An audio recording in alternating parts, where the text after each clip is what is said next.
Auto ಚಾಲಕನೋರ್ವ ಕಾರನ್ನ ಅಡ್ಡಗಟ್ಟಿ ಆವಾಜ್ ಹಾಕಿರೋ ಘಟನೆ. ಈ ಬೆಂಗಳೂರಿನಲ್ಲಿ ಪದೇ ಪದೇ ರೋಡ್ ರೇಜ್ ಪ್ರಕರಣಗಳು ಬೆಳಕಿಗೆ ಬರ್ತಾನೆ ಇದೆ. ಹತೋಟಿಗೆ ಬರ್ತಾ ಇಲ್ಲ ಬೆಂಗಳೂರಿನಲ್ಲಿ ರೋಡ್ ರೇಜ್ ಪ್ರಕರಣಗಳು. ಸಿಲಿಕಾನ್ ಸಿಟಿಯಲ್ಲಿ ದಿನೇ ದಿನೇ ರೋಡ್ ರೇಜ್ ಕೇಸ್ಗಳು ಜಾಸ್ತಿ ಆಗ್ತಿವೆ. ಕಾರ್ ಅಡ್ಡಗಟ್ಟಿ ಮಧ್ಯದ ಬೆರಳು ತೋರಿಸಿ ನಿಂದಿಸಿರುವಂತದ್ದು ಆಟೋ ಚಾಲಕನೋರ್ವ. ಜೆಪಿ ನಗರದ 8ನೇ ಹಂತದ ರಸ್ತೆಯಲ್ಲಿ ನಡೆದಿದೆ. ಕಾರ್ ಅಡ್ಡಗಟ್ಟಿ ಮಧ್ಯದ ಬೆರಳು ತೋರಿಸಿ ನಿಂದಿಸಿದ್ದಾನೆ. ಹಾರ್ನ್ ಮಾಡಿ ಕಿರಿಕಿರಿ ಉಂಟು ಮಾಡ್ದ ಅನ್ನೋದನ್ನ ಪ್ರಶ್ನಿಸೋದಕ್ಕೆ ಗಲಾಟೆ ಆಯಿತು. ಇಷ್ಟಕ್ಕೆ ಆಟೋ ಚಾಲಕ ಕಾರು ಅಡ್ಡಗಟ್ಟಿ ಕಿರಿಕ್ ಮಾಡಿದ್ದಾನೆ. ಪೊಲೀಸರಿಗೆ ಕರೆ ಮಾಡ್ತಿದ್ದಂತೆ ಆಟೋ ಸಮೇತ ಯುವಕ ಎಸ್ಕೇಪ್ ಆಗಿದ್ದಾನೆ. ಹಾರ್ನ್ ನೋಡಿದ್ರೆ ಯಾಕೆ ತೆಗಿಲ್ಲ ಜಾಗ ಗಾಡಿನ?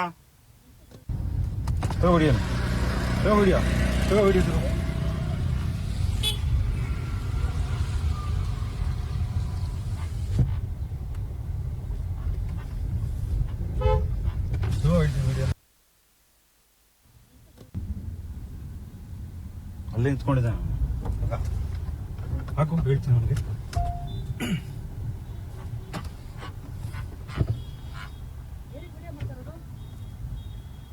ಹಾರ್ ನೋಡಿದ್ರೆ ಯಾಕೆ ತೆಗಿಲ್ಲ ಜಾಗ ಗಾಡಿನ?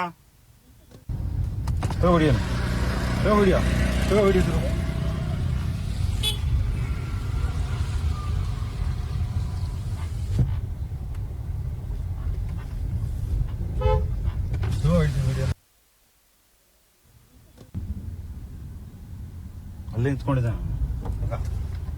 ಹಾಕು ಹೇಳ್ತೀನಿ ಅವನಿಗೆ.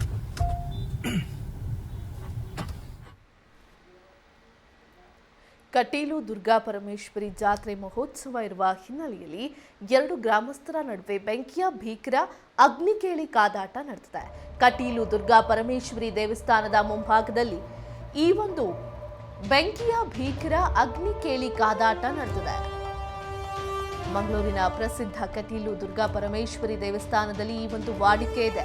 ಹರಕೆ ತೀರಿಸೋದಕ್ಕೆ ಅತ್ತೂರು ಮತ್ತು ಕೊಡೆತ್ತೂರು ಗ್ರಾಮಸ್ಥರು ಬೆಂಕಿ ಆಟವನ್ನ ಆಡ್ತಾ ಇದು ವಾಡಿಕೆಯಲ್ಲಿ ಹೇಗೆ ಕೊಂಡಾಯೋ ಪದ್ಧತಿ ಇದೆ ಅದೇ ರೀತಿಯಾಗಿ ಬೆಂಕಿಯ ಭೀಕರ ಅಗ್ನಿ ಕೇಳಿ ಕಾದಾಟ ನಡೆಯುತ್ತೆ ದುರ್ಗಾ ಪರಮೇಶ್ವರಿ ಕಟೀಲು ದುರ್ಗಾ ಪರಮೇಶ್ವರಿ ದೇವಸ್ಥಾನದಲ್ಲಿ. ಮಂಗಳೂರಿನ ಪ್ರಸಿದ್ಧ ಕಟೀಲು ದುರ್ಗಾ ಪರಮೇಶ್ವರಿ ದೇವಸ್ಥಾನದಲ್ಲಿ ಕಟೀಲು ಶ್ರೀ ದುರ್ಗೆಯ ಜಾತ್ರೆಯ ಕೊನೆಯ ದಿನದ ಆಚರಣೆ ಇದಾಗಿದೆ.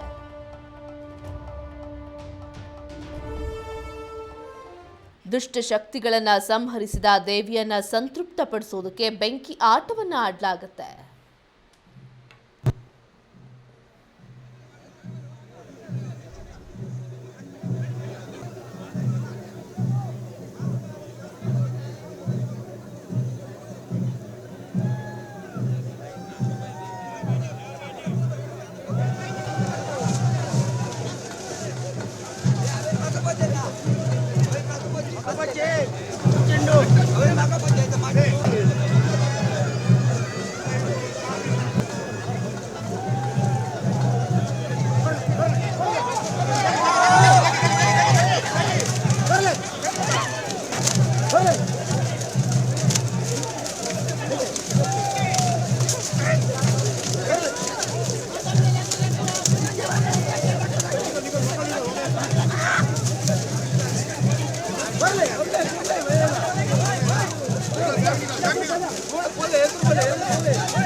Dale.